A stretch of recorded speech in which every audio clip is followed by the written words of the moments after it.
दोस्तों, 3 idiot movie के फुनसुक यांगडू यानी सोनम वांगचुक का किरदार जो मूवी में दिखाया गया है, क्या वो वाकई रियल लाइफ में भी सोनम वांगचुक की कहानी से रिलेट करता है? और सोनम वांगचुक के साथ ऐसा क्या हुआ, या फिर ये कहें कि किस वजह से उन्हें माइनस टेम्परेचर में भी लद्दाख में 21 दिनों तक अनशन करना पड़ा, वो भी सिर्फ पानी और नमक के सहारे। सभी भारतवासियों को नमस्कार। ये आज मेरा दूसरा दिन का खात्मा है अनशन का, और कल रात को यहाँ इस 21 दिन के अनशन के पीछे की कहानी क्या है, ये सब कुछ आज जानने वाले हैं आप इस वीडियो में। आंदोलन हुआ 3 फरवरी को, ये अपने आप में बहुत ही अनोखा था। इसमें सबसे पहले हम बात करेंगे सोनम वांगचुक के निजी जीवन के बारे में। दरअसल सोनम वांगचुक का जन्म 1966 में लेह जिले के आलची के पास एक छोटे से गांव में हुआ था। 9 साल की उम्र तक इन्हें कोई एजुकेशन नहीं मिला, क्योंकि इनके गांव में कोई स्कूल ही नहीं था। काफी परेशानियों के बाद इन्हें 9 साल की उम्र में श्रीनगर के एक स्कूल में दाखिला मिला। हालांकि वहां उन्हें एक अलग ही भाषा में पढ़ाया जाता था, जिसके चलते इन्हें बहुत ही कठिनाइयों का सामना करना पड़ता था। जैसे तैसे करके वहां से निकलने के बाद सोनम वांगचुक ने NIT श्रीनगर से मैकेनिकल इंजीनियरिंग की पढ़ाई की। इंजीनियरिंग करने के दौरान ही पिता से इनका विवाद हुआ। वे मैकेनिकल इंजीनियरिंग करना चाहते थे, लेकिन इनके पिता चाहते थे कि ये सिविल इंजीनियरिंग करें। इस कारण से इन्हें घर से निकलना पड़ा। मैथ्स और साइंस में अच्छे होने की वजह से सोनम ने लेह में ही अपना कोचिंग सेंटर खोला। 2 महीने के अंदर ही अपनी 4 साल की पूरी पढ़ाई का खर्च निकाल लिया। लेकिन सबसे बड़ा बदलाव तब आया जब उन्हें लगा कि कैसे होनहार होने पर भी बच्चों को स्कूल में फेल कर दिया जाता है। तब से वो एजुकेशन सिस्टम को सही करने के लिए काम करने लगे। इस दुर्गम इलाके में सोनम और उनके साथियों ने 1988 में एक अभियान खड़ा कर दिया, जिसे student educational and cultural movement of Ladakh यानी सेकमॉल कहा जाता है। सर्व शिक्षा अभियान से 10 साल पहले ही इनका ये अभियान शुरू हो चुका था। इन्होंने पीने का पानी और खेती के लिए अपने स्टूडेंट्स के साथ मिलकर अभियान चलाया। लद्दाख में खेती और वृक्षारोपण के लिए वांगचुक ने एक तरीका और निकाला। इसमें स्थानीय लोगों से इन्होंने कहा कि वे बर्फ के स्तूप बनाएं, जो 40 मीटर तक ऊंचे रहें।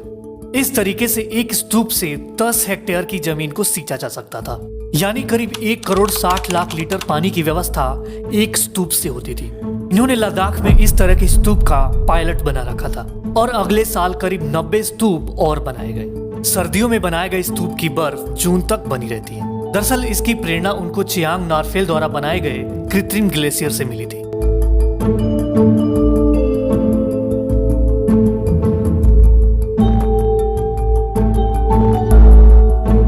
इनका फाउंडेशन लेह से 18 किलोमीटर दूर है, लेकिन फिर भी वे पूरे इलाके में एक्टिव रहते हैं। 8000 से ज्यादा पेड़ और बगीचे वे इस रेगिस्तान में लगा चुके हैं। उनके फाउंडेशन और वैकल्पिक विद्यालय को पूरी तरह से इन्होंने सोलर पावर से रोशन कर रखा है, जिससे टीवी, कंप्यूटर और तमाम इलेक्ट्रिक चीजें इससे आसानी से चलती हैं। अगर हम बात करें लद्दाख में हो रहे प्रदर्शन और अनशन के बारे में, तो लद्दाख में लेह एपेक्स बॉडी और कारगिल डेमोक्रेटिक एयरलाइंस ने संयुक्त रूप से विरोध प्रदर्शन का आयोजन किया है, जिसमें पुरुष और महिलाएं दोनों शामिल हैं। ये प्रदर्शन पहली बार नहीं है, इससे पहले भी कई बार लोगों ने अपनी मांगों को लेकर सड़कों पर उतरे हैं।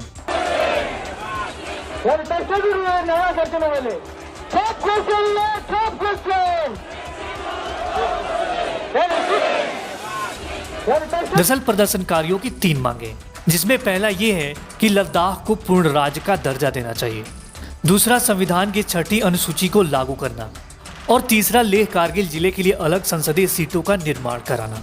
केंद्र शासित प्रदेश लद्दाख में इस वक्त ठंड काफी है, लेकिन इसी कपकपाती ठंड में राज्य के दर्जे और संवैधानिक सुरक्षा को लेकर एक बार फिर से विरोध प्रदर्शन हो रहा है।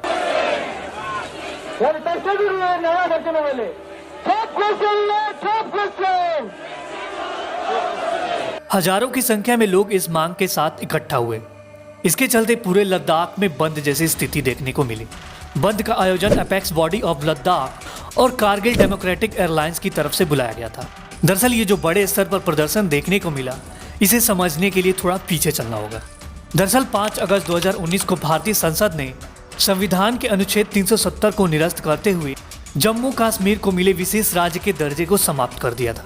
जम्मू कश्मीर से लद्दाख को अलग करते हुए तब दोनों को केंद्र शासित प्रदेश बना दिया गया।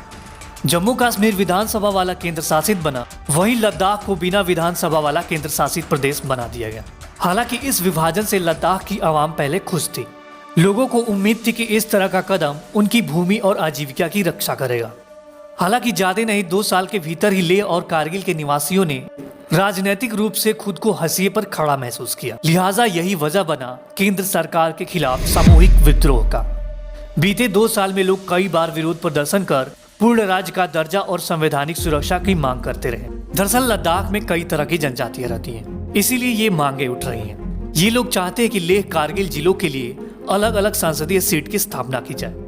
इन दोनों दलों के प्रतिनिधियों को सरकार की तरफ से आश्वासन भी दिया गया था। वहीं बात करें कि क्या 3 इडियट मूवी की कहानी सोनम वांगचुक की कहानी से रिलेट करती है या नहीं, तो जब सोनम वांगचुक से इसके बारे में जब पूछा गया तो उन्होंने कहा उन्होंने फिल्म देखी है और इसका मैसेज भी बहुत अच्छा लगा इन्हें। लेकिन सोनम ने यह भी कहा कि वो इस फिल्म से खुद को कनेक्ट नहीं कर पाते।